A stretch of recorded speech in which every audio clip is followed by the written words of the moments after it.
Join us! Join us!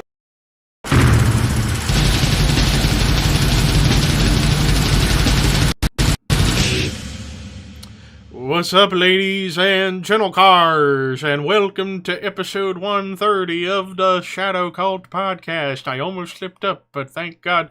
Why am I toe mater all of a sudden? You ain't doing it right. It's 130, motherfucker. 130, hijo de tu pinche madre. What the hell did that guy just say? I blame you, Larry the Cable Guy. Anyways, episode 130, and the gang's all here minus one. Myself, Ricky, Scott, and James. And, well, tonight, this is the final Royal Rumble episode we're doing this month, as next week's going to be a Raw edition. But we are talking for the 20th anniversary of Royal Rumble 2003. Yippee! Yeah. Yippee-ki-yay, mother truckers. Yay, said nobody. Fuck. So, yeah, as you can tell, not a whole lot of us are very enthused by this show, apart from one match. And we will get to that match. Mm-hmm. So... Can we just talk about that match and just say fuck everything else? Fuck everything else, yes. No, if I'm suffering through Heroes of Wrestling, you suffer with me. The Rumble was Suffer through that. It's Need to called up the having tolerance fun. level. This was not having fun. No. It's not as bad as the 99 Rumble. I mean, No. this was probably one of the most predictable Rumbles ever. But we'll get to that. We'll get Yeah. there, and I'll have my own things to say about it, but... Alright, let's get there.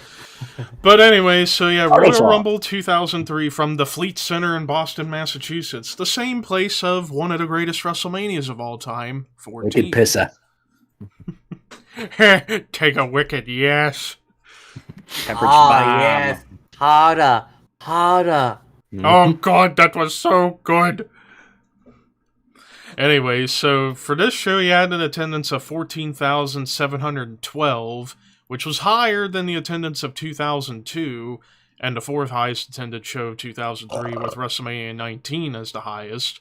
Live gate of $850,000, which was lower than 2002, second highest of 2003, with WrestleMania 19 as the highest.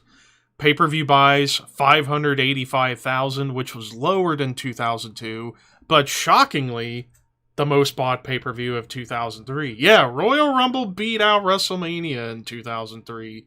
So, I by talk the more numbers, about that when we get to Mania 19. So, by the numbers, it seemed that this was supposed to be a very hyped up, successful pay-per-view. Well, And you got a lot. You But got see, a lot here's that the was thing, heading it's into the the Rumble. show. Yeah, You right. know, it's Yeah. the Rumble. You have Undertaker's return being hyped up. Yes. They were typing up a couple other matches on this show, which we'll get to. But yeah, basically, to put it bluntly, this show at best is average and at worst bad, but with a classic match. And we'll get to that classic match when we get there. But we have 6 matches in total, so we kick things off with a one-on-one match. Winner gets guaranteed entry into the Royal Rumble match. We have Big Show with Paul Heyman versus Brock Lesnar. So, continuing the Big Show-Brock feud that had started from the moment Big Show jumped to SmackDown. We know when Big Show beat Brock for the belt at Survivor Series 2 months prior in a really good under 5-minute match. That match was not this. They went over 6 minutes, and the match itself was okay at best and at worst average. It did the job it needed to do. It was all about, this show was all about pushing Lesnar. Yeah. Trying to make him the I new mean, big face the in match, even though it went 6 minutes, maybe 4.5, 5 minutes, but I just thought it was a bit too long. Just the fact it went what it should have, unlike another match that happens later on that should have gone a lot shorter. Yeah, and And I'm going to I'll- go in depth and about I'll- that. I'll have my own thoughts about that one because I'll have a little more insight. Sweet. Yep. Mhm. Because there's more to it than belly to belly. But in the Belly to end, belly. Anyways, he's fat! Belly to belly. fat asses. Belly to belly! Okay. But in the That's not end, funny. Brock Lesnar defeated The Big Show in 6 minutes, 15 seconds to be guaranteed an entry in the Royal Rumble match itself. Gee, I wonder who's winning. Gee, I wonder who. Maven. But moving on to Oh match... God! Can you imagine Twitter if it wasn't Back 2003? Oh God! Maven. They'd be like... Triple H. WrestleMania. And the fan reactions would be one of three things. It's nice to see something new, said the fucking brain-dead idiots who probably washed their hair with shit. And then people who are psychopaths that just laugh because they want everything to suck. And then finally, this is terrible and everybody should be pissed. Why is no one pissed? That's what the reactions would have been if Maven won the Rumble match and Blame Twitter was Vince. around. That was exactly what happened with Jinder Mahal winning the title. Those were the same reactions. Right? God, don't. All right, let's move on. Let's move on. Don't. But I don't give me- digress. Move on, Fucking move Rumble, we on. should Hey, we're longer than normal. Yeah. That's what she said. Anyways, match number 2. Damn you, Scott. Stop taking my heat. Belly to belly! But anyways, match not number funny. 2. Match number 2, the first of 3 championship matches of the night for the World Tag Team Championships. Champions the Dudley Boys versus challengers Lance Storm and William Regal. There we go. There you go. AKA Dudley Boys versus the Un-Americans, but not known as the Un-Americans by this point. Pretty much. But, yeah, this match, decent tag team match. I mean, granted, you knew the Dudleys were going to retain, so it was like, okay, there we go. All right. But in the moving end- on. There, you know. But in the end, the Dudley Boys defeated Lance Storm and William Regal in 7 minutes, 26 seconds. And now we get to one of the greatest parts of the show. And Tori Wilson won this match, so let's move on. Next. That's it. Nope. You're suffering. You are suffering. No. Move on, Yes, move on. yes. Move on. When did I We're become Brad Pitt all running of a long, sudden? Levi. No, we are not. I only run long on the treadmill, which is not long at all, but... A Twinkie! I'm gonna turn you into poo! But anyways, match number 3. Belly to belly! That's the quote of the night, belly to belly. So there you go. Right. But yeah, It's match either that number. or Russian sickle. But anyways, match number 3: Tori Wilson versus Dawn Marie. Now, the promo package. I remember when this match happened because I actually watched this show when it happened on pay-per-view. I think we all did. Yeah, I remember me and my brother Jason. We were upstairs at our old house watching, and we had this big bag of Reese's footballs, little Reese's football candies that were so good. Oh, I remember those. But yeah, it's like going back, this whole thing revolving around Tori's dad, and like Dawn wants to get in Tori's head, and so she plays mind games with Tori, and we get the month prior to Armageddon where you get one of the hottest moments in company history, the kissing scene with Tori and Dawn, with Dawn going, "Now how hot was that?" And then Dawn marries Al Wilson, and then they have too much sex and Al dies. Lucky bastard. But one bright spot about this whole thing, if anybody's watched the episode of Jerry Springer's Too Hot for TV on WWE Network or Peacock, one glimmer behind the scenes when they're rehearsing the kiss, and Al in the casket grabs her to kiss her longer, and she just turns around with a smirk going, "You motherfucker."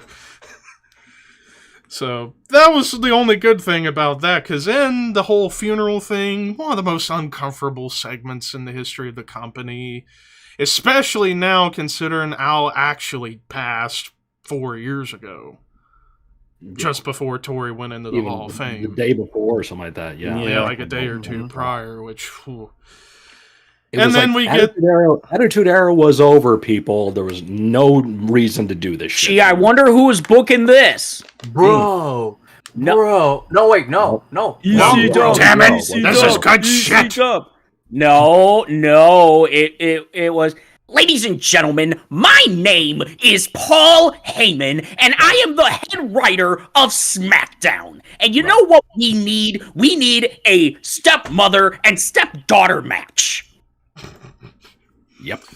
But Yeah, again, so everything gets approved by. Vince. God damn it. I love it. There you go. So. But yeah, and then we get the match, and even I know we like to take Divas matches outside of the context of today, but even by Diva standards, this was bad.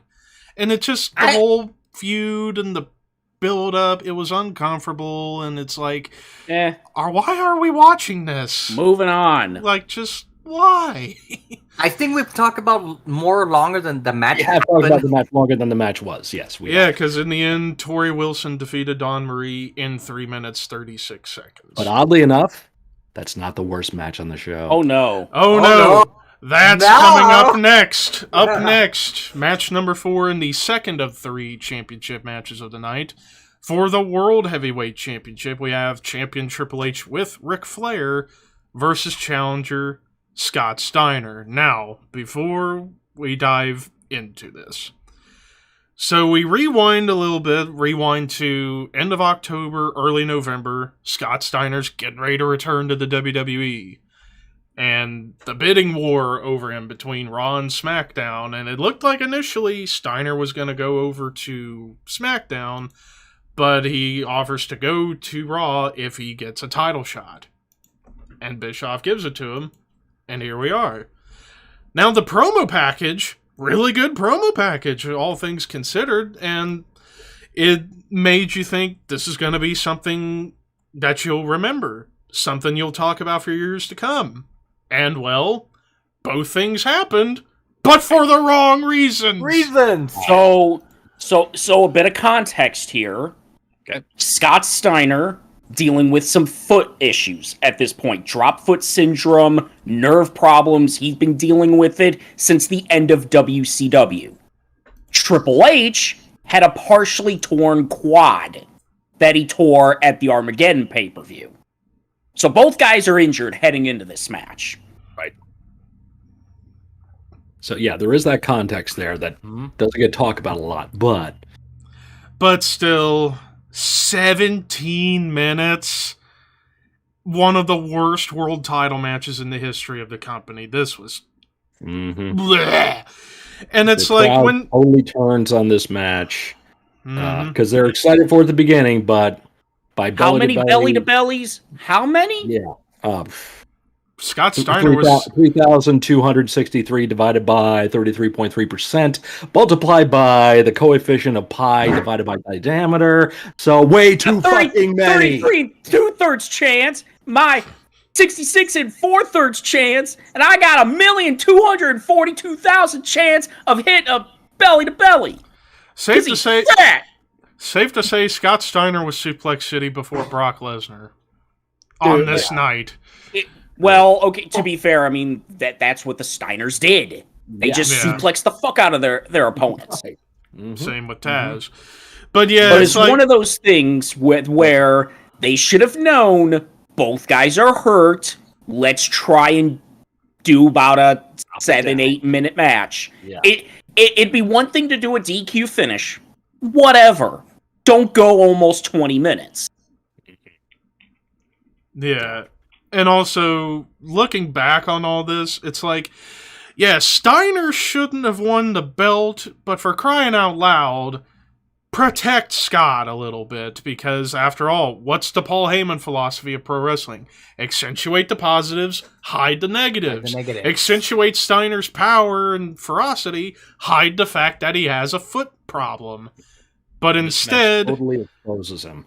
Yeah, and again, we hate the term burial, but if this wasn't a burial of Scott Steiner, I don't know what is, because he was never the same after this in WWE. And it's like, Oh, God. Steiner, yeah, he was never going to be in that main event scene forever in WWE. But, and James will agree with me on this, but as a viable asset to the company, if you want proof, his TNA run. Enough said. And they had another match the next month, and originally they were going to have another match at WrestleMania. We'll talk about that match for No Way Out next month when we talk about that show. But in the end, Scott Steiner defeated Triple H by disqualification in 17 fucking.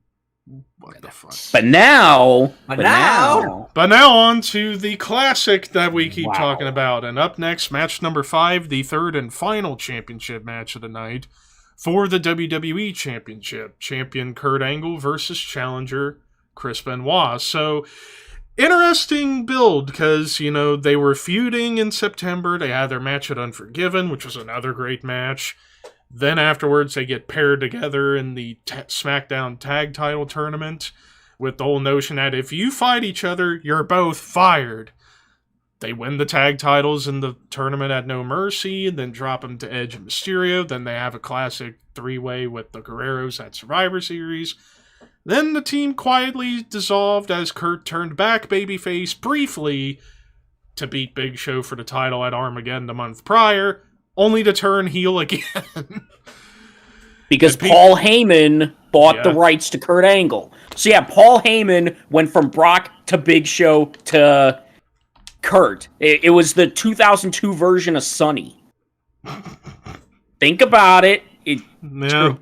It's true. Yeah. Follow the gold.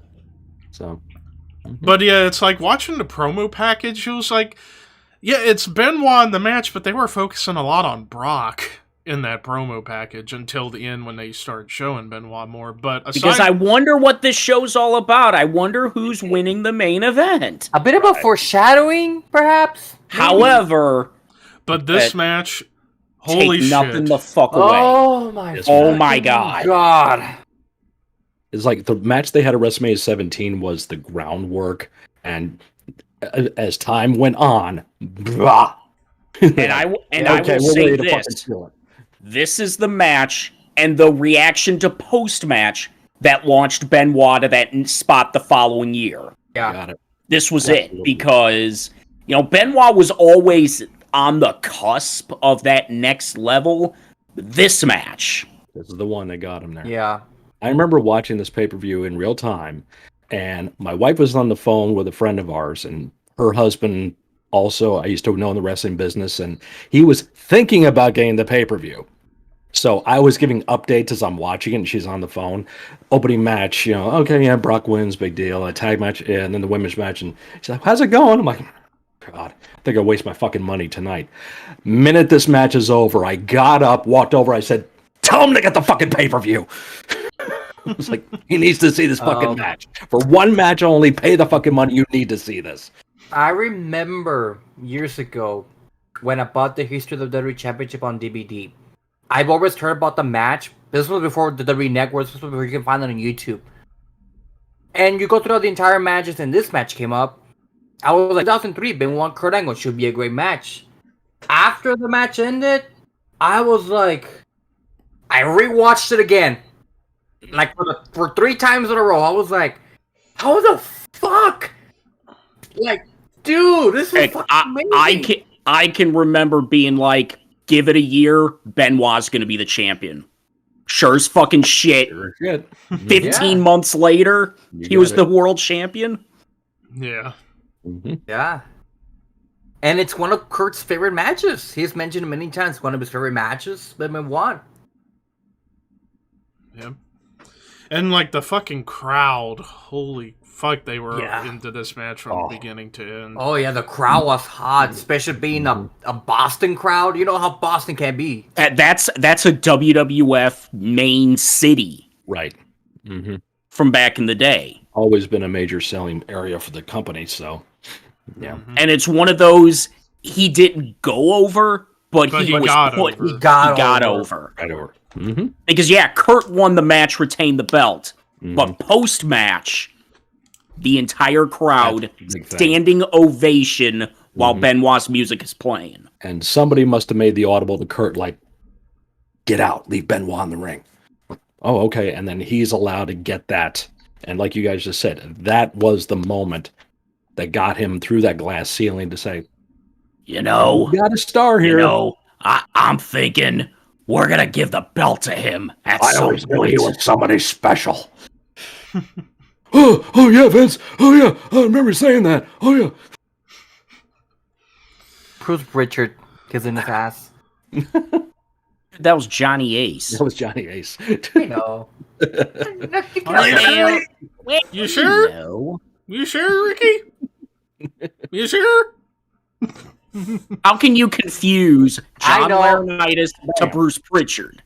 I mean, they both kiss ass. Once you kiss so much ass, you can't even recognize them anymore. I mean, Johnny Ace's voice. I People know. power. It's a fucking And- joke, people. And Bruce Pritchard. I brother love you. love. I love you. I love that shit. Top 5 all time. But in the end, Kurt Moving Angle on. defeated Chris Benoit in 19 minutes 49 seconds. Tap out. Yep. But now, The ankle to lock. the And main now event. on to the main event. The 30-man Royal Rumble match winner gets a world title match at WrestleMania 19. The first brand split World Royal Rumble. Yeah, 15 Yeah. Raw, 15 SmackDown. Yep. So the entrance in order of appearance, you have Shawn Michaels, Chris Jericho, Chris Nowinski, Rey Mysterio, Edge, Christian, Chavo Guerrero, Tajiri, Bill DeMott, Tommy Dreamer, B Squared, Rob Bold Van Buchanan. Dam, Rob Van Dam, Matt Hardy, Eddie Guerrero, Jeff Hardy, Rosie, Test, John Cena, Charlie Haas, Rikishi, Jamal, Kane, Sheldon Benjamin, Booker T, A-Train, Maven, Goldust, Batista, Brock Lesnar, and The Undertaker. Who, by the way, they revealed that Undertaker was going to be back heading into the Rumble. Yep. So everybody nowadays, oh, why are you spoiling returns? They fucking did it 20 years ago. They did it when Van Dam was coming back in 06. Mm-hmm.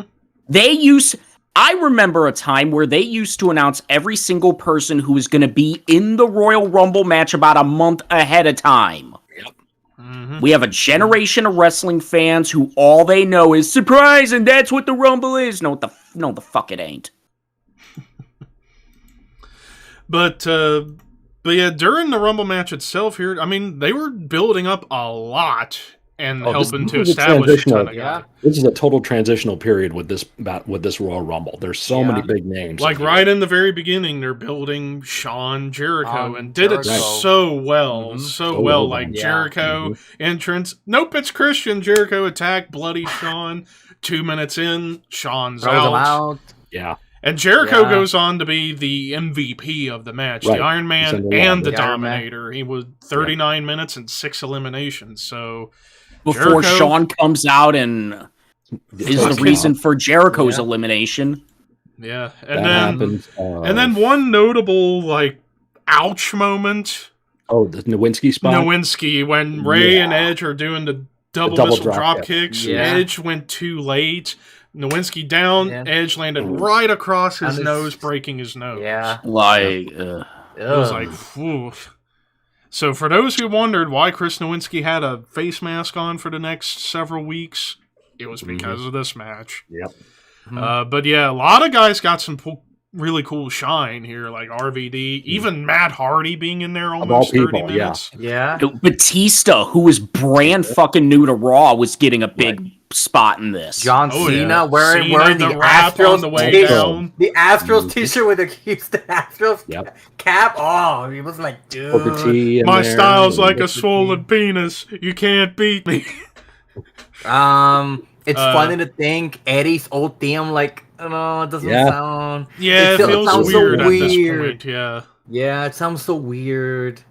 Yeah, and then like even Jamal from 3-Man Warning got to be in there for quite a bit. Yeah, when I saw Jamal and Rikishi, I'm like, I wonder if I've seen them before. Kane and And then RVD had a thing in there, and Kane eliminates RVD. And then They with, tried redoing the spot with Maven and The Undertaker. yeah. and Undertaker And stops good him and dumps him callback. down. Good, and Kane standing there like, nope, And It at this ain't moment, happening. he knew he fucked up. He exactly. fucked up. But yeah, and then with and- Undertaker, and then heading into Undertaker, it's like in the build-up to him returning at the Rumble, they were showing Dead Man vignettes and stuff. It was like, Yeah. are they bringing the Dead Man back? And then he comes out, he's just Biker Taker. It's like, okay. I mean, the but crowd they were- popped. I mean, the crowd popped, but it was like... But they were calling him the Phenom already. JR was using the Phenom, which they haven't used that in a while. Yeah.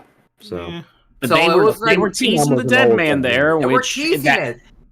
Yeah. one more year, Yeah, Only a year later, another yeah, 14 he come months. Yeah, and then we get to Oh, the last final four. four. The Last final four in four this is actually a really good final four. It's like Undertaker, Kane, Batista, Brock Lesnar, and it sucks to say this was the closest we got to a Brock Lesnar Batista match. Unfortunately, yeah, to this But it's fucking day, I still don't understand why we never got a Batista Brock match. Even in 2014 when Batista came back, that should have been the WrestleMania match. I mean, unless Batista comes back and he's like, He's I done. want one more He's match. done. I know. Batista says he's already done. Yeah, But Triple but H. we all knew. We knew heading into this show there was one favorite and one favorite only. It's Brock Yeah. Lesnar. Yeah. Yeah. And like we keep saying, yeah, this is one of the most predictable Rumble matches ever, but as we'll say, predictability is not always a bad thing. In fact, for me, watching this Rumble match back, it's better than I remembered it to be in the last time. It'd been a long time since I watched this match. Going back, I think this is one of the Well put better together. Rumble matches of the It Ruthless is. Aggression era. I thought it was a good Rumble match. Kind of like, and ultimately the second best match of the show, which isn't saying much, but still. Mm-hmm. But in the end, Brock Lesnar wins the Royal Rumble, last eliminating The Undertaker in 53 minutes, 47 seconds, and then post-match, Taker putting Brock over huge. Like, okay, Dude, you he are the put fucking Brock man. over so much Yeah. Yeah. in 02 and then here and Yeah. then a fucking year later there's Brock leaving. Yeah. Wonder how Undertaker Yeah. felt about that. It's like, Mm. I put this motherfucker over and he's leaving? Fuck him. Mm-hmm. Mhm. Mm-hmm. But overall, Royal Rumble 2003, like I said, at best, Good match it's show. an average show, and at worst, it's a bad show, but with a good Rumble match and an all-time classic title match. Yeah. So, One of the best non-Royal Rumble matches there in ever show was. history, yeah. Yeah. Top 5, hands down. Hell, And you could I'd make even a say case for I- number 2 behind Yeah, I was gonna... Cactus Triple behind- H. Yep. But now on to favorite, least favorite, sleeper, and shocker. Favorite, hands down, Kurt Yeah. Benoit. Least Yeah. favorite, Least Steiner, favorite, yeah. Triple H. Sleeper Yeah. Rumble. Sleeper to Rumble, and then Rumble. shocker. Shocker. Now shocker. Good question. Maybe That Taker showed up as the biker when they teased Dead Man Taker. Just Nah. how bad, Nah. bad, Or the just how bad Steiner Triple Triple H was. Yeah. Yeah, How long it and was. everything else. So, just All right. Or maybe Shocker Benoit didn't win the title. Benoit wasn't gonna win the belt here, I though. know, but Mhm. That's not really shocking. true. No. But yeah, there you go. All Push right, job now- Endeavor. If you got one, Scott. I had one and I forgot it. Ah. Don Torrey and Bill DeMott. Can we push DeMott off a cliff? Push DeMott off a cliff and save Tori and Dawn? There you go. Mm. Yeah, I'll go with that. Yeah. At the time, 2003, let's say. Well, it's hard to say because Brock wouldn't be there very much longer. Oh, So- I got one. Let it fly. Push job Endeavor, Jericho, Angle, Benoit. Okay. Oh, there you Jesus Christ. God. go. Let's see. It's Let's 2003. see. I Hasn't probably happened yet, so yeah, go ahead. job Jericho, Me too. push or Endeavor. I'm pushing Angle and endeavoring Benoit. Benoit's going to go to New Japan and rock it there. Or go to TNA. No. TNA wasn't a thing. Oh, It was barely a thing. It was still under the NWA. You know what? Also, Benoit would make stops in the Ring of Honor. Could you imagine some of those early Ring of Honor shows with Benoit? Benoit Samoa Joe, Benoit AJ Styles, Bryan Danielson. Homicide. Benoit Bryan Danielson. That's the perfect Okay, yeah. one. Yeah, you convinced me, Scott. And they were Benoit, push Kurt. There you go. And then Kurt breaks his neck a month later. Right, it's true. Yeah, there is. We'll that. talk So about now that you're- next month. So there you go.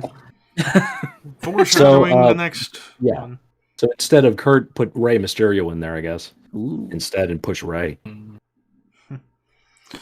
But now on to the big news that happened this week, and that was the loss of Jay Briscoe. Yeah. I can't really comment too much because, as most people know, I didn't watch a lot of Ring of Honor. Of course, I knew who the Briscoe brothers were, and I knew they were one of the best teams. But I can't really comment too I met much. Jay. I met Jay 20 years ago. Neither can I, because I've only seen a couple of their matches. I wasn't a big fan of them, but I knew who they were. Allow me to pontificate here.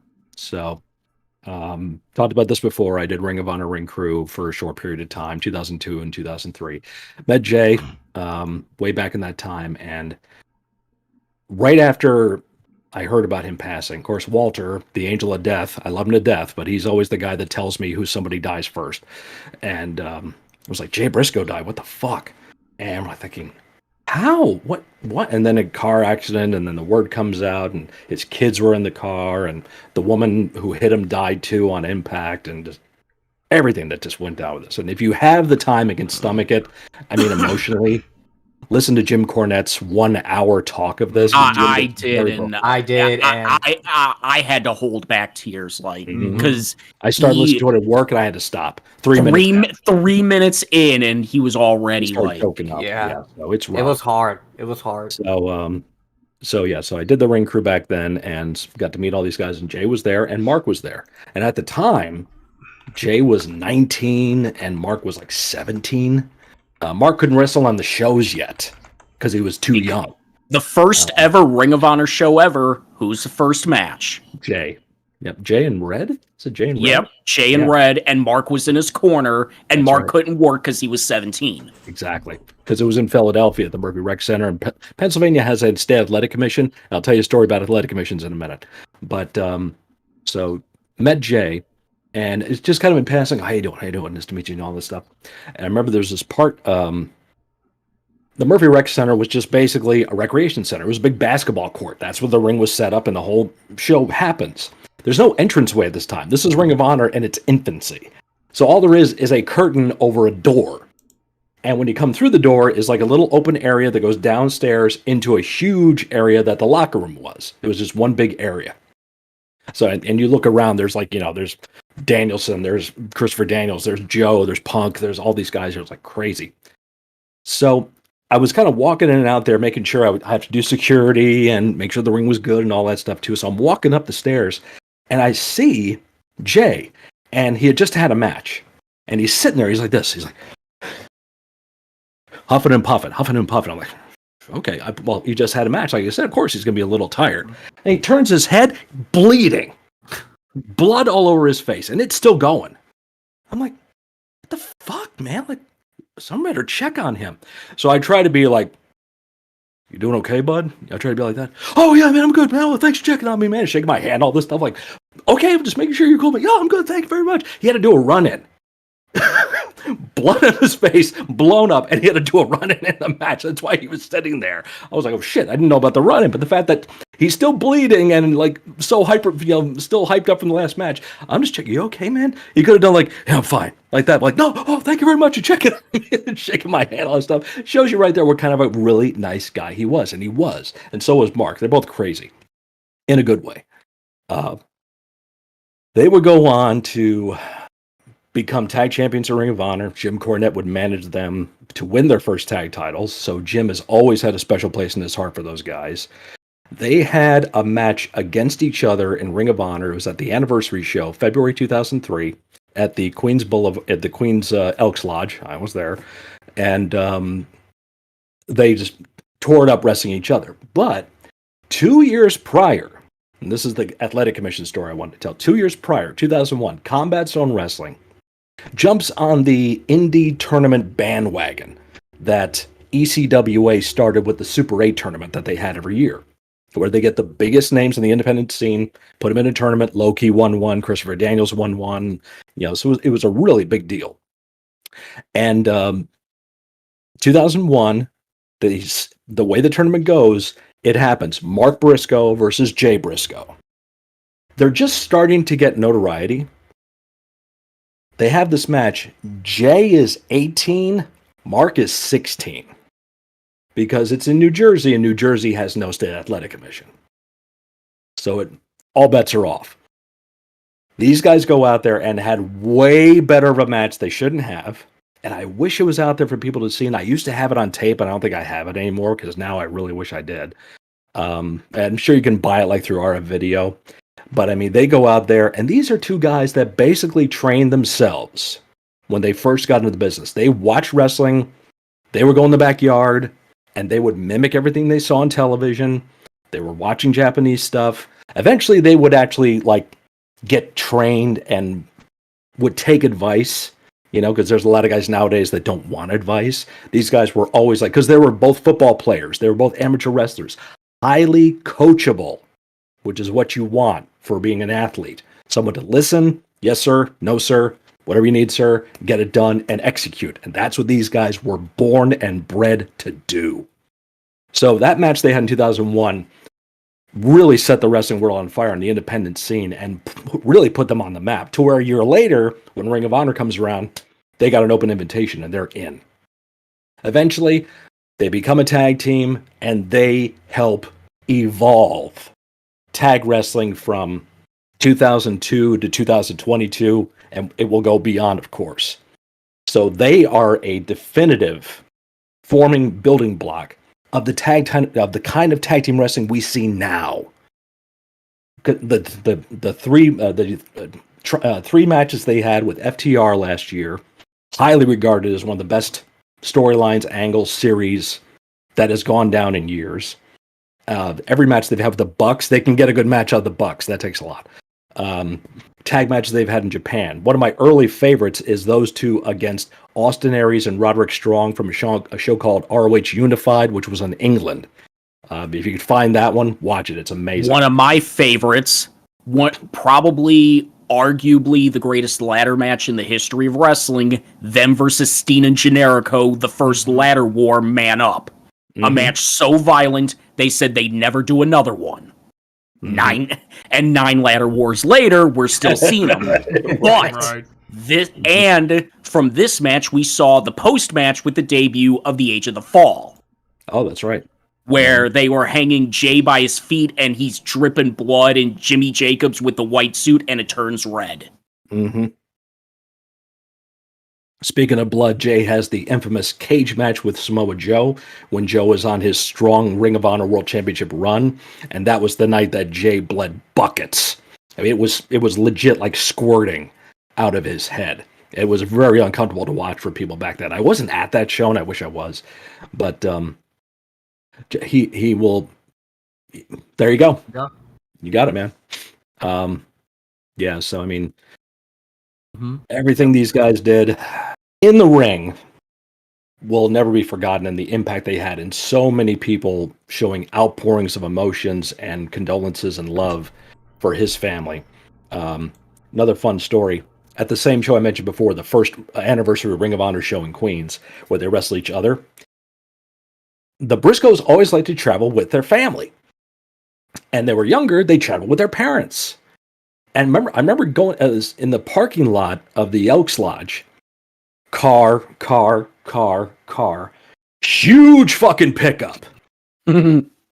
Gigantic. I mean, 2002, whatever the biggest F750, whatever the fuck it is, it was in the parking lot, and it was the Briscoes. That's what they drove from Delaware to Queens. I'm like, holy shit, what the fuck? They're chicken farmers. Oh, that explains everything. So, and also later on, you hear in like the Jim Cornette thing where they bought a mobile home, a trailer, and they would drive their family everywhere they wrestled. And it took time for Jay and Mark to kind of find their voice. Because at the beginning, like I said, they would have other people speaking for them because they couldn't talk yet. But eventually, they started to find their voice. They found their character. You can see their promos on YouTube. Terry Funk never wore no mouthpiece. Find that promo. It's one of the best ones ever. And just that Sorry, stuff. Mr. Laurinaitis. I didn't know this was the damn beauty contest. We ain't cosmetically appealing. I'm Ring of Honor World Champion Jay Briscoe. You got a problem with it? Do something about it, pussy. Some bitch. Shit. And that's a character too, people. That's not how they do have the strong Southern accent, but that's not their attitude. Okay. Everyone would always say that Jay and Mark, the nicest people, down to earth, salt of the earth type people you could ever meet. You know, they were living in a rural area, Sandy Fork of Delaware. You know, it's as rural as you can get nowadays. And just that moment, that situation, why that woman decided to cross at that particular moment. And Jay's driving home with his kids, his daughters from cheerleading practice. And that's unfortunately the end of that. And even Cornette said, you know what was scary to think? In the 70s and 80s, the number one way wrestlers would die? Car accidents. Yeah. Because it wasn't all about ODing yet and, you know, pain pills, you know, and all that stuff. So, Yeah, I mean, Jay Briscoe will have a legacy, and it's not tainted by any stretch of the imagination.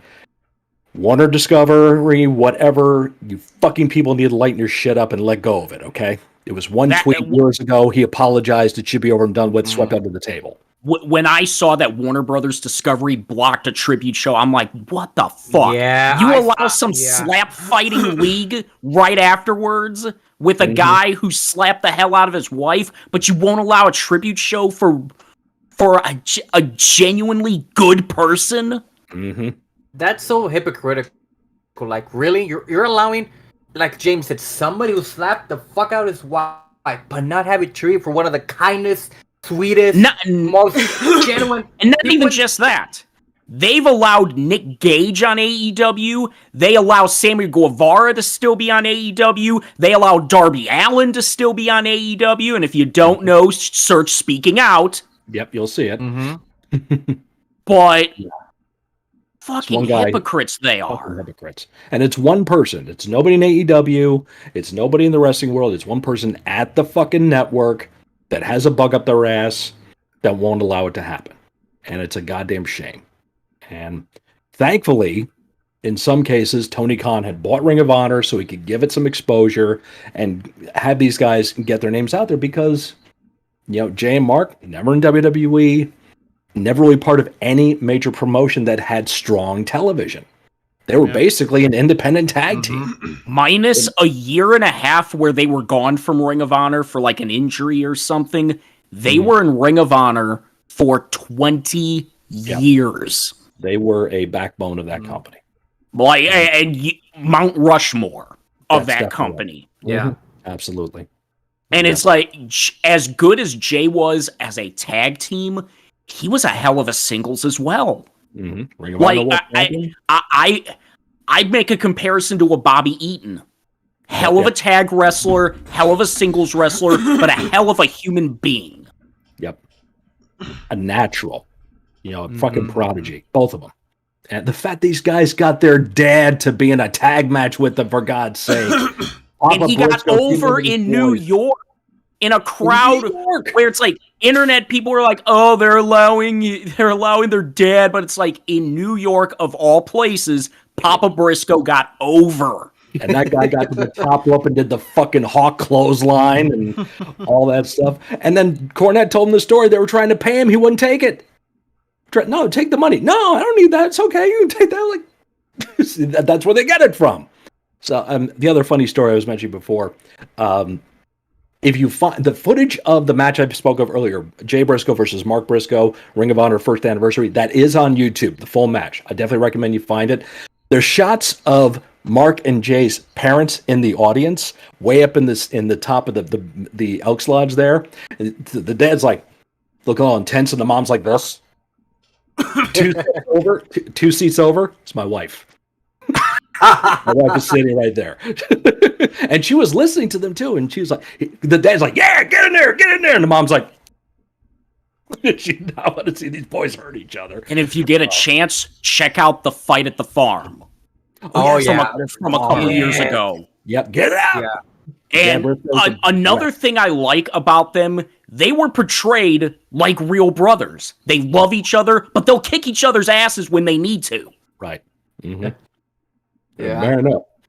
And Man, chicken, you want this belt, chicken? I think that I can't find the promo. Go ahead. I'm sorry. I think that was my exposure to the Briscoes of the chicken fight thing. I could be wrong. I think one of the best matches during that pandemic on location kind of stuff. Oh yeah. That was really entertaining as hell. I don't know if the promo is still out there. There was a fucking promo where they had a pile of dead chickens. They all got some kind of disease. And for a fucking shoot, they did a fucking promo right in front of these dead fucking chickens. And Jay's like, "We gotta take this shit out and get it out of here. Protect these people. We don't want you to die. We want to kick the fuck out of this guy and this guy, this guy. We wrestled and just going apeshit with a pile of dead fucking chickens. It's like this is wrestling. Terry Funk ain't nowhere no mouthpiece. Brody never won I a saw a highlight of that on YouTube. It's one of those. I just started binging Briscoe promos. Yep. Just that accent, the cadence, and Mark would have those little like. Jay would try to do the promo, and then Mark would throw like a line and stuff like that. The promo I'm talking about there, Jay's talking, all of a sudden, bang! Mark shoots a bottle. He's like, "God damn, son! Oh man, I thought you were finished. No, I'm not done. Talk about the match yet. Oh, hang on, let me unload my gun." They were portrayed as real. Yes. Yeah. As straight up as real as you can be. The fact, I mean, I can tell you this: the fact that they chose the last name Briscoe, I honestly thought that they were somehow related to Jack and Jerry Briscoe. I did too. It's got an E at the end, though. Exactly. That's the E at difference. end. There was a difference, but I was like, are they related to the Briscoes? Because when you think of the Briscoes, you think of Jack and Jerry. Right. You don't think of, the Briscoes. But Mm-hmm. I just remember watching the match, the chicken fight. I was like, what the talk about cinematic. I was like, what the fuck, man? Mm-hmm. Yeah, so, I mean, there's plenty of footage out there of people doing tributes. Kevin Owens had the J on his arm. Everywhere. Yeah. New Japan. And the New WWE Japan. even acknowledged it on TNA. NXT. Acknowledging it. Yep. Yeah. NXT. Cole mentioned his name, and there's footage of it was a TV taping or a house show for AEW. It was Claudio Castagnoli and Christopher Daniels. After they wrestled, they both spoke of Jay very, very nicely. It was during the filming of the Briscoe tribute that they're going to be showing on YouTube and Honor Club. Oh, okay. Yeah. Yeah, and you see Chris completely break down as Claudio's talking about it, and there is a GoFundMe out there. It's Give, Send, Go, and I've made my donation to it, so it's out there for folks. I'm happy to say though, the goal they set, they've shattered the goal. Yeah. They've surpassed. Yeah, it. I kind of skimmed through it, and I saw a certain Steen family, which I'm like, has to be Kevin. I think he donated like 10 grand, which I was like, Jericho donated a bunch. yeah. I think I even saw Sammy there donated some. I think mostly everyone who, yeah. And just not a bad word anybody could say about that. I mean, Seth Rollins said Tyler Black would not have became Seth Rollins without Jay Briscoe. There you go. And that was the thing with Jay too, was all about making the match better, which makes everyone in the match better, and doing business right. And just everything else about it. What do you want to do? Let's just go out there and kick ass, or There you go. Yeah. tear the fucking house down. Tear it And out. I was telling you guys this before the show started. The age that he passed away, same age as Eddie, 38. And the real shit thing, the next day was Mark's birthday. His birthday. So Because there was that week where they were the same age. Yep. Yep. Just very briefly. Oh, that was the thing too, is the fact that we mentioned that Jay's daughters were in the truck too when he got hit, and one of his daughters was basically paralyzed from the waist down. She had back surgery, and she's getting feeling in her legs again. The other daughter, I don't know the status of her. I guess she's okay, but Yeah, and I heard that he has a son that he wasn't there on the car ride. So yep, yeah, son. It's yeah. This year's not starting out well. We're only 21 days in. Yeah. Already it's slapping us in the fucking crotch. Yeah. Yeah, I mean, So as Claudio said in his tribute to Jay, for the wrestlers out there that just fucking let shit go. Don't fucking hold on any hate or any bullshit with each other. We're supposed to be a family. Extended, dysfunctional, whatever. We're a fucking family. Okay? So just whatever heat you think you have with somebody, squash that shit. It don't fucking matter. When you're 6 feet under and your children don't have a daddy anymore, do you think anyone's going to care about the bullshit you guys worry about every day? No. Ask Jay and ask Mark about that now. So let it go. Like, we only have one life, and it's not long. no. So we try to live as much as we can, live the best of it, no matter what. Because you never know. One day you could be here, next day, the blink of an eye. Yeah. So rest in peace, Jim and Pew. Reach for the sky. That's right. Pretty sure probably a tribute T-shirt will be out soon, and once it does, I'm snagging Probably. that. That's going to be... That'll probably break the website. Yeah, kind of like how they did it with Brody. Yep. And so- I was lucky when they first announced it. I got right just as before the website got really freaking slow. Yep. What else has happened? About Well, more build up towards Sammy. Cody Roman, announced he's in the Rumble match, which Cody's been announced. Yep, he's in the Rumble. and We're getting the trial of Sami Zayn on Monday. Yes. yeah, Instead they of the- changed it. Instead of the Celebration. acknowledgement, Right. we're getting the trial of Sami Zayn on Raw as Triple X. Yeah. Mm-hmm. That's very Yeah. Yeah, and also the rumors of The Rock supposedly not being in ring shape, which it could be true. Doesn't shock me. There is a because everyone's like, oh, but he looks in good shape. There's a difference between looking in good shape And and being feeling in in ring good shape. Big difference. Because the last time Rock had an actual match, he tore his tit. Yeah. Yeah. So I was like, okay, this maybe is legit, but then again, when WWE starts releasing new Rock shirts, you're kind of thinking, is this Something's up. something's up, or Yeah. like Look is who the won the Rock phone. is the Rock still gonna be in WrestleMania in some capacity? Maybe not in the match. Yep. So now the prospect of Cody Roman seems a lot more likely. Oh, yeah. Never say never, and you don't never know. But And there's also talks about them splitting the belts up again, which is the dumbest fucking idea, because Yeah. not The fact- everyone needs a goddamn belt. But the fact that they're doing the fact they're doing the Usos, the SmackDown tournaments, and the Raw tag team titles, I'm like, are they supposed to be the same ones? Like, come on. Yeah. Like, Which is- I'm sorry, this generation of fans who all they know is two belts, it's like, guess what? Not everyone needs a belt. Not all your favorite wrestlers are special. Just watch the George Carlin bit about participation trophies and stuff. That'll basically... It's dumb. Yeah. One world title, one tag title, one women's belt. Make it work. You don't need to be a champion to get over. A lot of people have gotten over without even having. Look single at championship. the Jake 20 Roberts. years. The 20 years before there were two world titles, the names who did not win the world title. And then look at the 20 years since the two world titles and some of the names who have. I rest my case. It's a more prestigious list the 20 years before who did not compared to who have. Just at the top of my head, Roddy Piper, Mr. Perfect, Ted Jake DiBiase, Jake Roberts, Owen Hart. Owen, Davey. I could go on and on, people. Mhm. Yep. Yeah, but now that Cody announced he's officially in the Rumble, number one, That would make sense. Yeah. Just give him the Iron Man. And let him, he's Yeah, got Break the Iron Man record. Could do that. break the record. hmm I'm still want number 30, Roman Reigns comes out.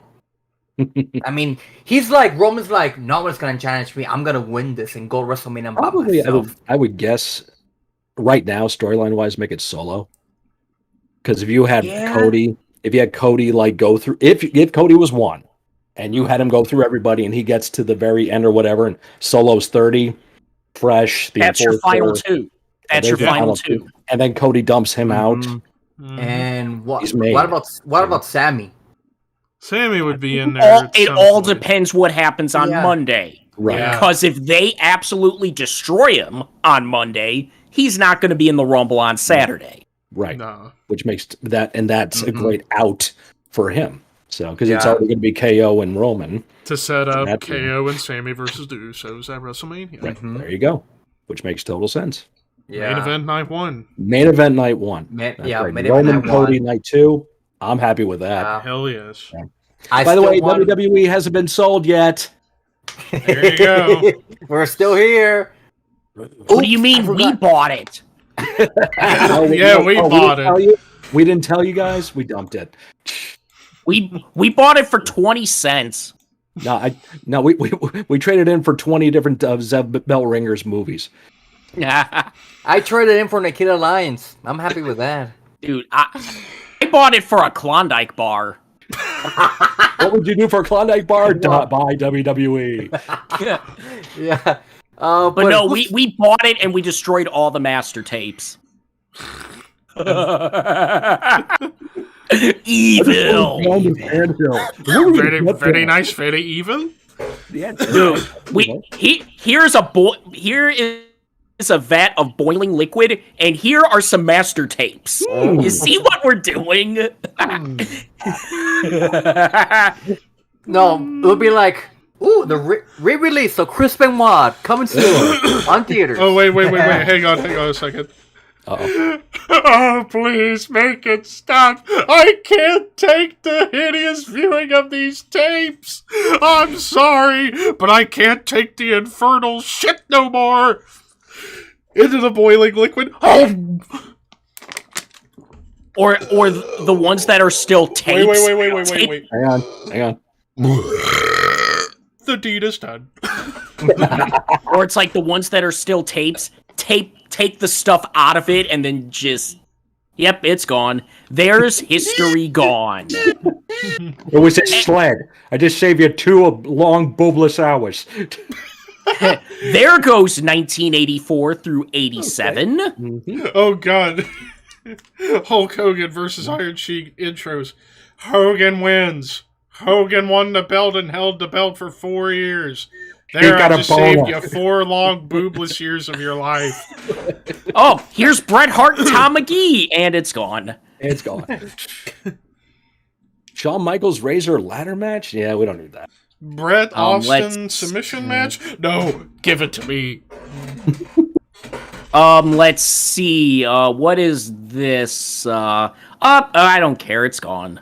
Yeah, it's gone. All of it's gone. Set It's just fire. fire sale.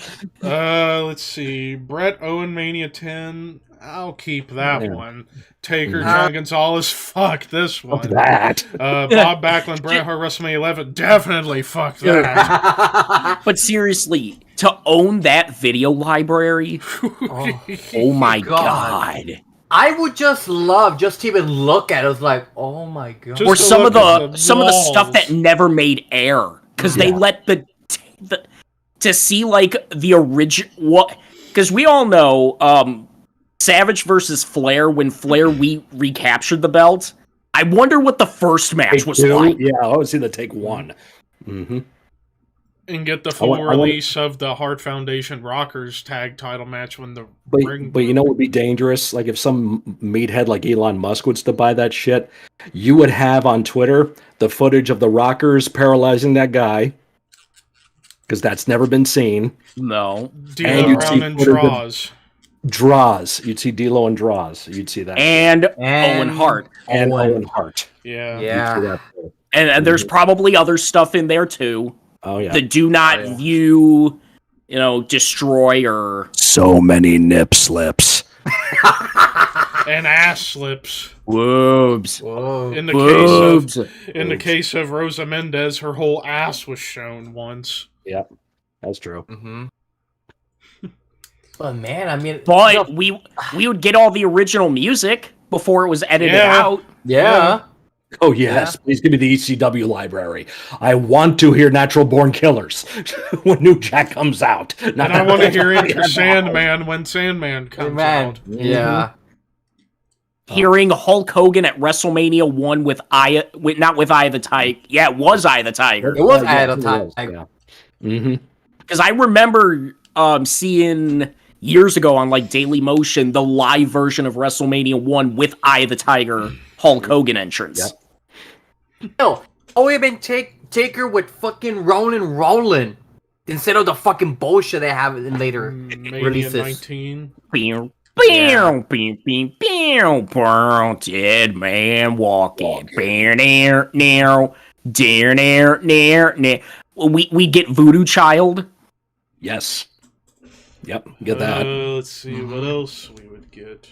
Pretty much a lot of WCW themes. Yeah, all that stuff. A lot of real AC/DC Highway to Hell, SummerSlam 98. Way to hell! Way to hell! I was there. Heard it enough. Mania 27 with Triple H coming out to For Whom the Bell Tolls. Yes. Oh my God. Yeah. Undertaker coming out to Ain't No Grave also. Yeah. Mm-hmm. That baffles me. It's like you watch Mania 28, they keep Memory Remains, but they can't keep For Whom the Bell Tolls from the year prior. Yeah. Makes no sense. Another thing that would be interesting within the WWE library, some of the radio WWF stuff. With JR from the and 90s. Gorilla. JR and Gorilla calling pay-per-views. The Randy Savage interview where he shits on Hulk Hogan. Because that happened in like November 93. That would be interesting to hear. Yep. Oh, and somewhere in that, in WWE archives, there has to be the SummerSlam 93 poster of Hogan and Brett. With the tug of war. Yeah. That shit would be going online immediately if I found it. Yep. It's like, hey, here's this poster from 30 years ago that exists. Mm-hmm. The amount of stuff in the warehouse, oh my God, like All the caskets, bells. the caskets, all the caskets are The there. tombstones. the fist. tombstones. The fist is there. The original Kane mask. Yep. Andre Singlet there. All the old belts, of course, we talked about that. And it's funny, like Kurt Angle, when he was on Broken Skull Sessions, he brought back the same hat Austin got him for the skin. He's like, WWE said they wanted it for archives. I said someone stole it. Because he's like, no way I'm giving this away. This is present. It's a present from Steve Austin. They said there was a recent videos of Tyler Breeze and Big E walking around the warehouse, and they have the original $1 Million Championship belt. And he said, there are actual diamonds in this belt. And they're on the back. Because the front is mostly cubic zirconia and stuff like that. But on the back, it's like three or five dots, small little dots in the gold plating that are actual diamonds. He's like, that's how you know it's the real one. And then all the old diamonds out. All the old rings, all the old ring skirts, the pay-per-view banners. The pay-per-view sets, a lot of the TV sets, the RAW, the blue bar cage, all the urns. Yeah, all the urns. Yeah, I think they have Lord Alfred Hayes' corpse there. No, that wasn't it. That was Mae Young's corpse. My bad. Oh my god. Oh god. Oh my god. They're gonna have the fucking hand there. Oh god, no. What, the hand's walking around this earth right now? What are you talking about? No, they're gonna have it a The hand did a run in a WrestleMania. Hello, I'm Mae Young's son. God fucking damn. God, but there's got to be so much stuff in there. much. Stuff that was never released. Yep. Yeah, Like the all Bret Hart like hit piece that they were going to do at one Yes. yes. Screwed.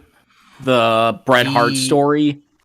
The original like concepts of other championships unreleased. Mm-hmm.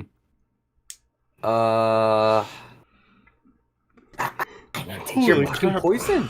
The, Yeah, the honestly. bloopers would just be Even more bloopers than what Yeah. we've already seen. What the fuck is that? Mm-hmm. Kumbaya, my lord. And then Vince starting convulsing from laughing so hard. I would love to hear voice of Vince on the earpiece, like, no, say this, no. Mm-hmm. Fucking Vince. There's is probably that in archive. like, yeah. Yep, that's To own the archive of WWE would be a lot of you'd have wrestling history right there. you would have like during the pandemic era, you'd have all the breaks from when they would be live on television. Because I forget who was talking about this in an interview, but when they would be having Raw, SmackDown live, when they went to commercial, they stopped. Yeah. Yeah, There was some clips if of there was that an out audience, it was trainees. So and they would be cheering, but it wasn't like they were into it. It was Bryan Danielson. Bryan Danielson said this with Renee Paquette. They would be having a match, and then commercial times, and they stop. And I'm just imagining how would a whole. And see, we're just talking about WWE stuff. What about WCW Oh stuff? god. There would probably be in there where Sid was world champion in '94 Yep. Yep. because they had already filmed that. Yep. ECW, WCCW, AWA. The AWA. ECW stuff, like the night Kimona stripped. Yep. Speaking of ECW, I was watching the Bubba Ray Dudley Broken Skull sessions again. That might be one of my favorite episodes. It is so Showing the first night of him being the Dudley. My name is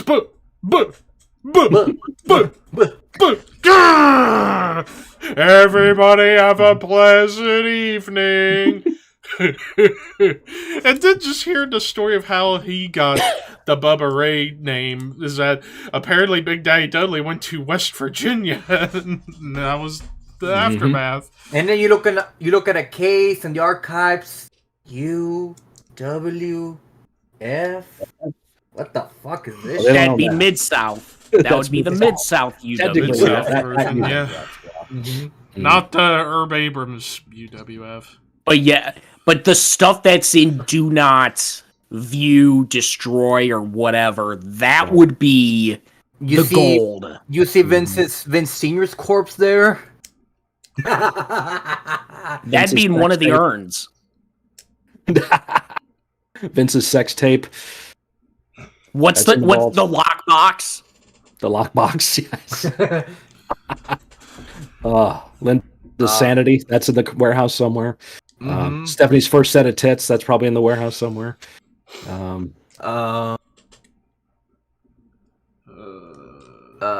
Shane's ability to punch. That was never around. So it doesn't Oh count. god. Oh my god. Oh god. I just thought about this. They have everything. They have Katie Vick there too. I screwed your tapes- brains out. No, but the behind the scenes stuff. Oh, With that. Oh yeah, because Harder. originally Triple H wanted to film it in a more goofy fashion, but Vince was like, Right. "Okay, we'll film it two ways: my version and your version." After they filmed the first version, shut production down. So as much as people want to hate Triple H during the Reign of Terror, at least take comfort in the fact he was tricked into doing a segment he didn't want to do. Oh god. Yeah. It's like, So many of the behind the scenes stuff. Mhm. That'd be so good. Yeah. Probably even more behind the scenes of the Al Wilson funeral. There was probably more multiple kiss takes because Al can't help himself around Dawn. If there were cameras there, some of the big live events during the day, Yep. like when they ran Exhibition Stadium in '96 with the Shawn Goldust ladder match. Hell, I just thought about this. The infamous Bret Hart, Mr. Perfect IC title match that nobody knows if it was ever taped. The one that I said was better than their match. SummerSlam. Yeah. Because it must be there. I'd say another big thing I'd want to watch from there is all the behind the scenes of like all the Undertaker vignettes when they're at the cemeteries. Like you got a little glimmer of it during the last ride. Like Taker didn't get you too much, did I? Then it's like Undertaker in character cut, and then he's out of character. Yep. Or he's still in characters like, God fucking damn it. Or some of the stuff with Paul Bear. Oh my god. My cane will beat you into pieces. Oh shit, the sledgehammer broke. And Kane giggling like a little girl underneath. Like When they have Austin on the table. Oh, these shit drawers. You motherfucker! Or Taker with the cemetery with Paul. He's holding a skull, making it talk. Paul, son of a bitch. Oh, when they put Paul Bearer in the manhole. Oh god. Yeah. When Kane dropped it on him. that. I just want. Let me out of here! Oh god, it never brings me to another classic one. Not yet. 5 minutes later, Vince is like, okay, let him out. Like, Kane!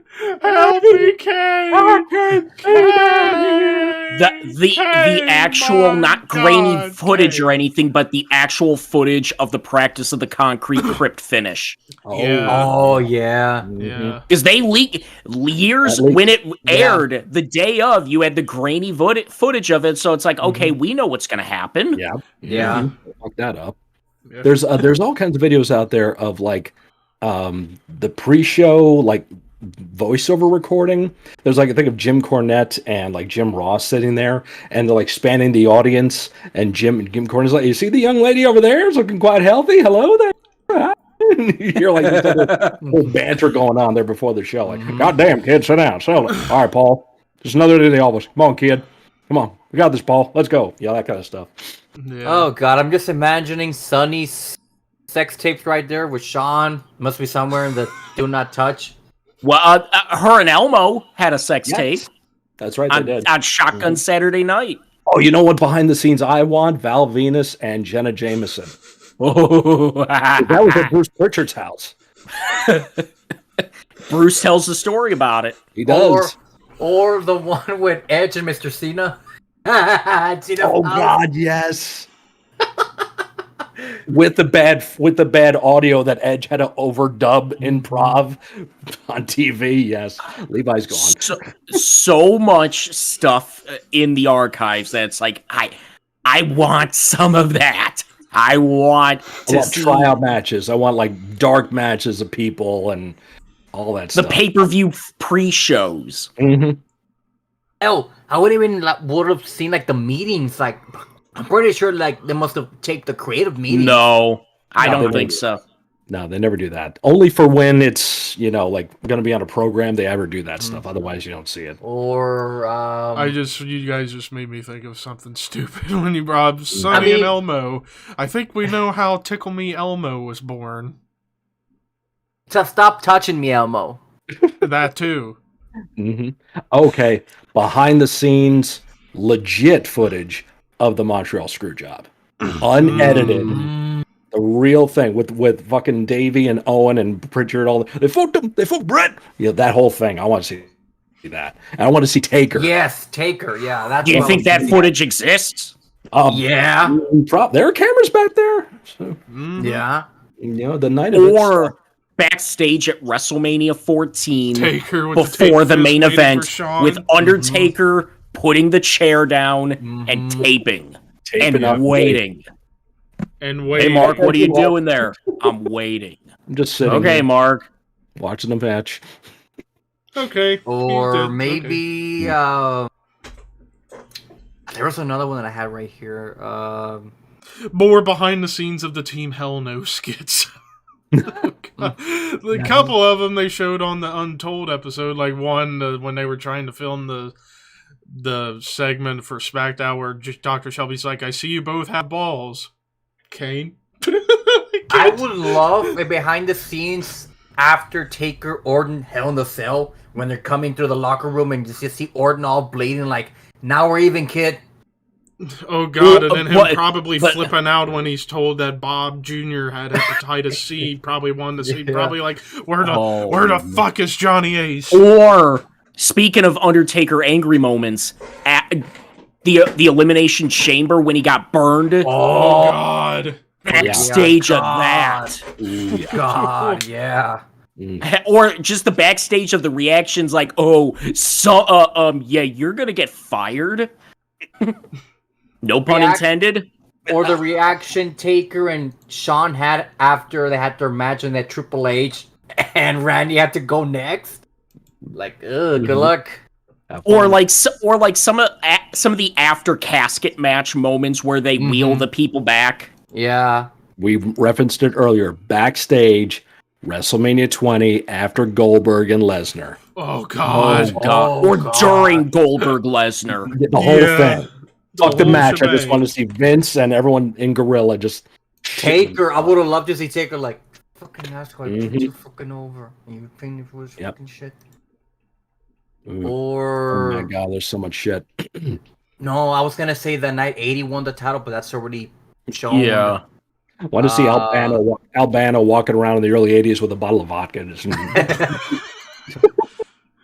Or funny enough, an episode of Storytime, Sergeant Slaughter tells of working Andre, and Andre literally falls asleep in the match before Slaughter wakes him up, and Andre's chasing around. I'll get you, Slaughter. Or the Spanish commentary for Undertaker Mankind Hell in a Cell.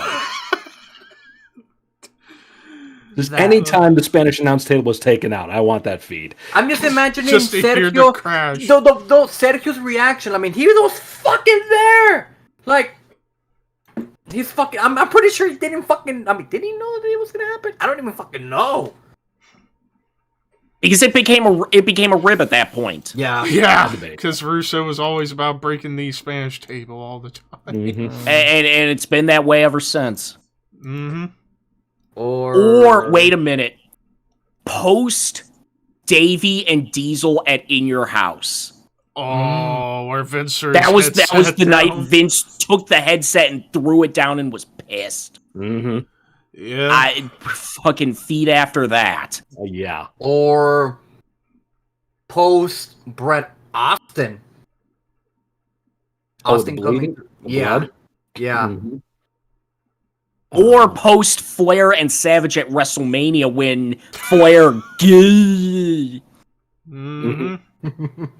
Mm-hmm.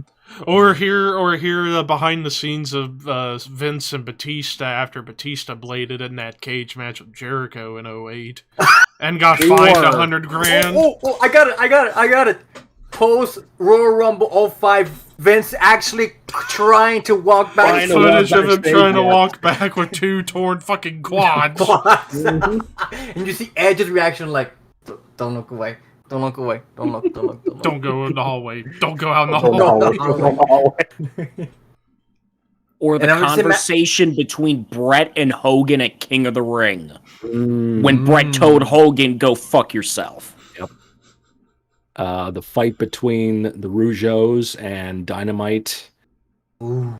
Brett and Sean's fight. Brett and Sean's fight with the hair. Sean's fight with the hair. Jericho Goldberg. Jericho Brock.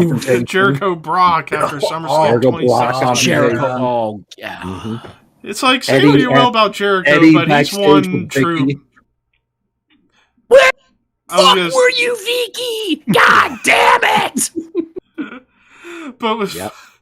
But Just think about I think with that one, I think I know how it would go. I have a pretty good idea how that would go with Yeah. Vicky and Eddie. Yeah. Mhm. But I was going to say, it's like, say what you will about Jericho, but the dude's, I'm going to say, the truest badass in the history of wrestling, that he could fight and beat up Goldberg and Brock. Like he had come no on. fear. He wanted to fight Brock. Yeah. And beat him up, too.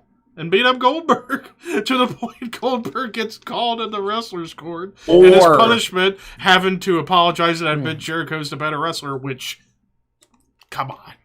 The reaction to Randy Orton's Sheamus during the Raw after WrestleMania. There. Oh, God. Where's your Slammy Award? Yeah, I'm still waiting for it. Still hasn't shown up. Can someone 3D print me a Slammy Award, please? You could buy one probably off WWE Shop. More likely, yeah. Or how about backstage when Ziggler cashes in? Or hell, the backstage when Seth cashes in. The backstage when the streak was broken. Oh. Yep. I will, because nobody knew. Nobody knew, only like Vince Nobody knew about it. and Brock and Paul and maybe, because I don't think, People in the match. That's it. That's it. That's it. Or The backstage of Royal Rumble 2015. Oh, God. Oh, God. And we'll be touching on that in a few months when we do the rebooking of Roman. Oh, God. And you see Rock like, what are they all putting? I mean, that fucking, now I'm gonna pull up the fucking picture. I'm gonna pull up that picture right now. Because, God damn. Backstage, Batista winning the Rumble when he comes back. 2014. Yeah. I would love to see a picture backstage. January, February 1997. Ricky Steamboat, Randy Savage with their notebooks going over the match at WrestleMania. That'd be interesting. Because they had them. Okay, what's move number 59? Tell me the rest of the match. 59 is this. 60 is this. 61 is this. This picture, the perfect encapsulation of Roman's push dying in 2015. Rock's being like, what the Rock's fuck did like I come back confused and pissed off, like, why am I getting booed? Yeah. Nice job, Joe. You got the crowd booing me. I'm sorry. You still want to be my friend? No! Get away from me! The footage of Ric Flair's post WrestleMania 24 match when he's walking down the aisle. Oh, yeah. And they're all, And him getting the check from Vince and then handing it right back to him for paying for his divorce. Backstage at the last Nitro. Yeah. We know there's footage of that. Oh, yeah. See the whole thing. Backstage at the some last footage. ECW show. Backstage at the first Nitro with Luger standing there. And everybody's like, what the fuck? What the fuck are you doing here? Hey, what are you doing here? Did you get lost? Backstage at Bash at the Beach 96. Hogan there, yep. Backstage Bash at the Beach 2000. I was just, damn it, Scott. I was just saying. No, we're right there. We're right there. We're right there now. Backstage at Starrcade 97. Backstage at Bash 91.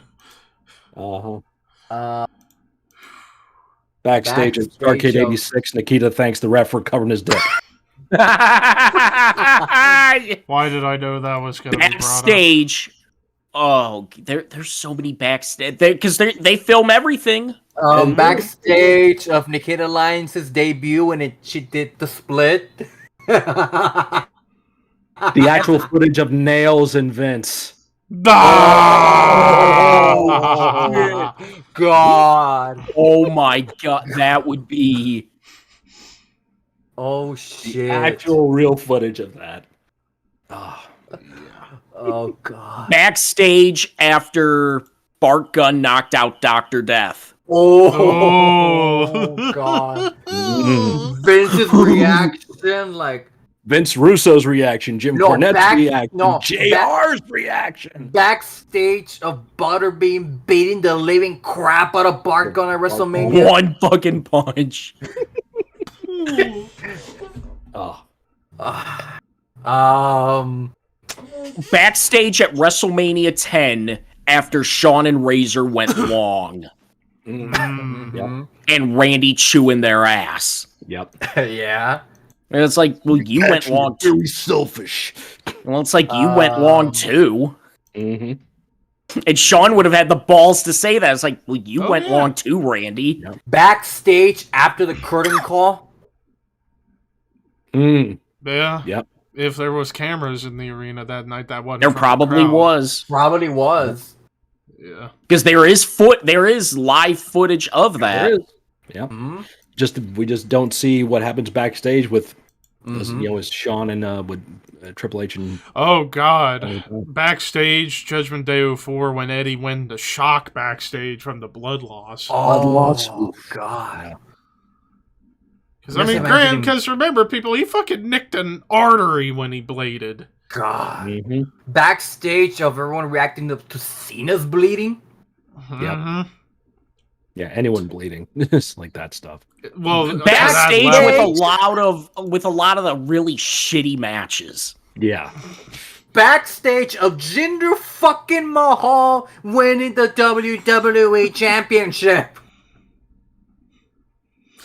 And it's still painful to say that he was and it's still painful to say that Jinder was a higher drawing champion than Eddie. And Eddie. Here's one. Because during the pandemic, how they filmed 2 different finishes for all the matches, the non-aired finishes, like Adam Cole beating Keith Lee to become the undisputed champion, Brock beating Drew at WrestleMania. Some of those. There's footage in there of Rhea Ripley retaining the NXT Women's title against Charlotte. Mm-hmm. Yeah. More behind the scenes of the Boneyard match and behind the scenes of the Firefly Funhouse match. Yeah. Because there's never been any behind the scenes shown of the Firefly Funhouse match. There's been a little bit of the Boneyard. There's footage of John Cena beating the Fiend. Imagine the reaction to that if that aired. Backstage of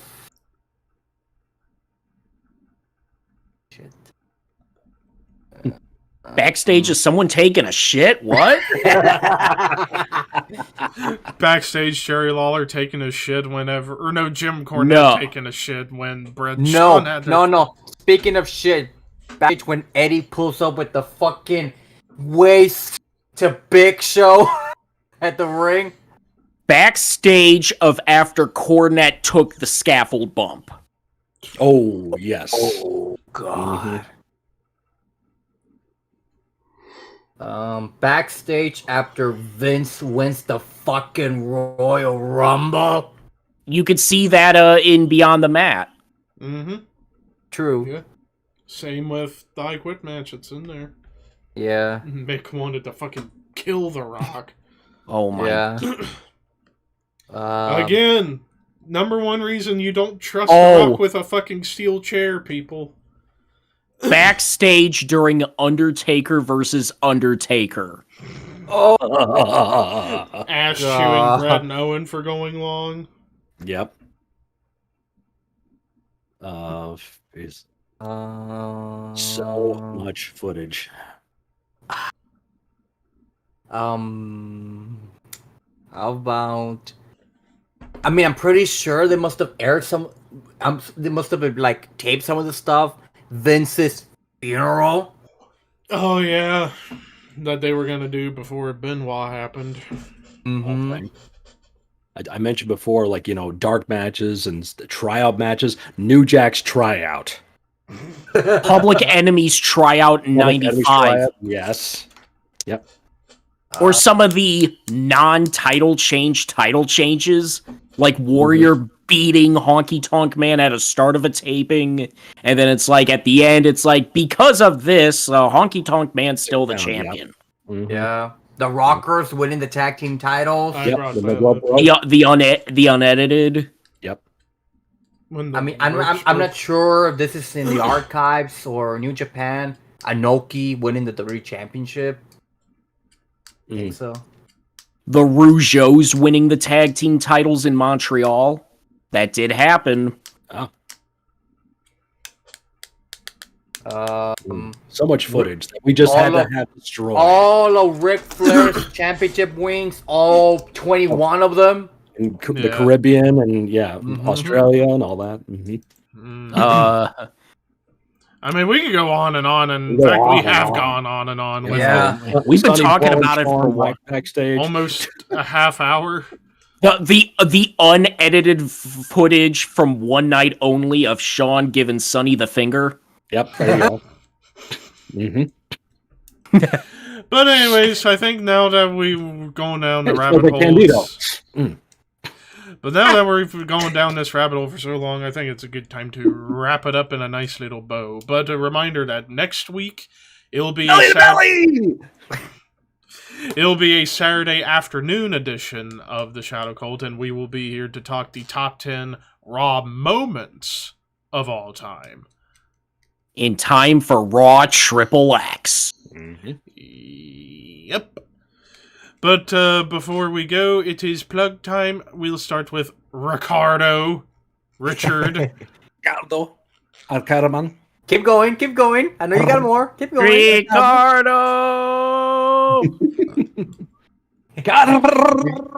Alcaraman. Yeah. You can catch me on my Instagram at Arcarman Medogod. You can catch me on my Twitter, Hermaster18. You can catch me on my YouTube, which I started a brand new series I'm going to bring, which is a controversial album series. I already did 2 episodes. Episode 1 on Dawn of the Black Hearts, and episode 2, Virgin Killer. And for episode 3, I'm going to be doing Matando Güeros Brujeria. You can catch me here about the Shadow Code and the Wrestling Podcast on Levi's channel. Scott. I mean, my YouTube channel, it's Mr. Scott, doing reactions to all kinds of music. Tomorrow, my reaction to the new song from Metallica, Screaming Suicide. Check it out. And more stuff coming from you guys. February, I'm looking to double up my videos, so there'll be more content coming from you guys on there. Over on Twitch, jamming out music, writing songs. Please stop on in and have some fun hanging out with me there, too. You find me on Twitter, Instagram, TikTok, under It's Mr. Scott. Find my TeePublic merch store, under It's Mr. Scott as well. James. You can find me on my YouTube at We Are Pro Wrestling, where I just uploaded an episode on Royal Rumble 1995. This coming Friday, I'm going to be uploading an episode on Royal Rumble 1998. And then come February, I've got 2 retrospectives as well as 2 more pay-per-views. March, it's going to be all WrestleManias. And find out the schedule by following me on my Twitter at WAPW_wrestling and my Instagram at WeAreProWrestling_YT. And of course, subscribe to me, ThrashManiac99 on YouTube. This week, I posted my Entombed album ranking video, which got a lot of feedback.